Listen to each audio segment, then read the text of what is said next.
शासनाच्या वतीने विद्यार्थ्यांकरिता तालुका स्तरावर क्रीडा संकुलन उभारले आहे। दरवर्षी लाखो रुपये या क्रीडा संकुलनकरिता शासनाच्या वतीने निधी सुद्धा दिला जातो, जेणेकरून तरुण युवक हे योग्य प्रकारचे क्रीडा शिक्षण घेऊन नोकरीवर लागेल। परंतु शासनाच्या वतीने लाखो रुपये निधी देऊन सुद्धा दर्यापूरच्या क्रीडा संकुलन या ठिकाणी गलथान कारभार दिसून आलेला आहे। या क्रीडा संकुलनमध्ये विद्यार्थ्यांकरिता क्रीडा साहित्य लावण्यात आलेली आहे, मात्र त्या क्रीडा साहित्य हे अतिशय निकृष्ट दर्जाचे झाले असून त्याचा विद्यार्थ्यांना व्यायाम करण्यासाठी कुठलाही फायदा होत नसल्याचे आता दिसून आलेले आहे। तर दुसरीकडे क्रीडा संकुलनमध्येच विद्यार्थ्यांकरिता व्यायामशाळा सुद्धा उभारण्यात आलेली आहे।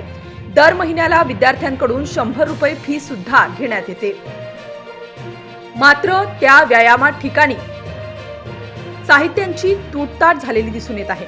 व्यायामशाळेच्या आतमध्ये इलेक्ट्रिक बोर्ड हे पूर्णतः नष्ट नाबूत झालेले असून त्या इलेक्ट्रिक बोर्डला विद्यार्थ्यांचा व्यायाम करताना स्पर्श होऊ शकतो व भविष्यात कुठलीही अनुचित घटना घडू शकते। या गंभीर समस्यांसंदर्भात विद्यार्थ्यांनी वारंवार क्रीडा संकुलनाच्या संबंधित कर्मचाऱ्याला माहिती दिली, मात्र संबंधित कर्मचाऱ्यांनी या गंभीर बाबीकडे अद्यापही लक्ष दिले नाही। त्यामुळे भविष्यात या क्रीडा संकुलनामध्ये कुठलीही अनुचित घटना घडू शकते। जर असे झाल्यास याला जबाबदार क्रीडा संकुलनाचे संबंधित अधिकारी व सर्व समितीचे अध्यक्ष, उपाध्यक्ष, सचिव व सदस्य राहतील, असा गंभीर आरोप आता विद्यार्थ्यांनी केलेला आहे।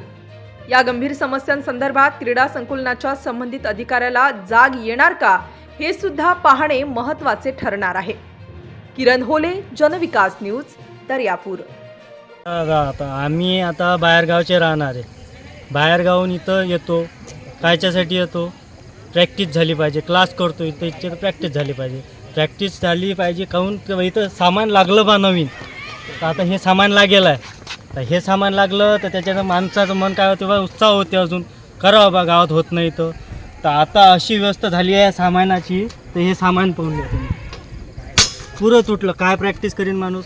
मन लावून येते माणूस, घरून डब्बा वगैरे घेऊन येते। आता हे ग्राउंड आहे, ग्राउंडवर गोटे झालेले आहेत पुरे, काही म्हणजे याची अवस्था पुरी तरकूच करून टाकली। एवढा मोठा शासनानं पैसा पाठवला, काय केलं त्या पैशाचं? हे सामान दिलं, आम्ही प्रॅक्टिस कशावर करावं? याच्यावर चढलं, व्यायाम जर केला असता तर एखाद्या मस्तकाला लागलं तर जीव जायची पाळी आली तेव्हा आलेली आहे। पुरं म्हणजे काहीच कामाच नाही राहिलं। यानं काय केलं? बस सामान लावून दिलेलं आहे, बस तुम्ही पहा, बाकी काहीच नाही।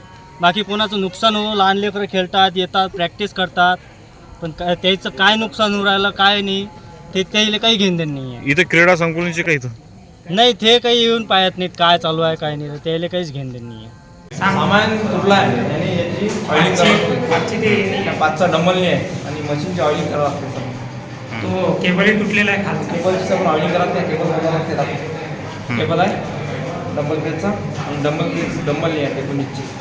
इथं मग कोणी कर्मचारी वगैरे आहे का इथं? कर्मचारी आहे, पण ते काही पाईप नाही आहे, ते आले की चालले, काही संध्याकाळी कोणी नाही, कोणीच नाही काय? 8-10 दिवस झाले। अच्छा, तर संडासही तसंच आहे, संडासचं कामही म्हणजे हे झालेलं, खराब झालेलं आहे, प्लेट तुटलेलं आहे, ते सामान गेलेलं आहे त्यातलं सर्व, मागचंही पण त्याची म्हणजे इथं पुरे जे व्यायामचं व्यवस्था आहे, म्हणजे जे साहित्य आहे, पण ते हजार नसतात ना आले तर ते फक्त पैसेच मागतात। पैशाचं 100 रुपये द्या तर चांगली एंट्री आहे असं ते बोलतात जरा। वास्तविक तसं पाहिलं तर याचं काही मेंटेनन्स नाही आहे, म्हणजे त्यांची गरज आहे, ते पैसे घ्यायचं 100 रुपये फी आहे का? 100 रुपये जमा करता आमचे दर महिन्याला? किती पोरं आहे? पैसे देऊन सुद्धा व्यवस्था नाही आहे? व्यवस्था काहीच नाही आहे सर, पूर्ण ते चोरीला गेलेलं आहे, सामान नाही बरोबर। राज्यातील राजकीय घडामोडी व विविध क्षेत्रातील बातम्या पाहण्यासाठी आजच आमच्या जनविकास न्यूज चॅनलला सबस्क्राईब करा।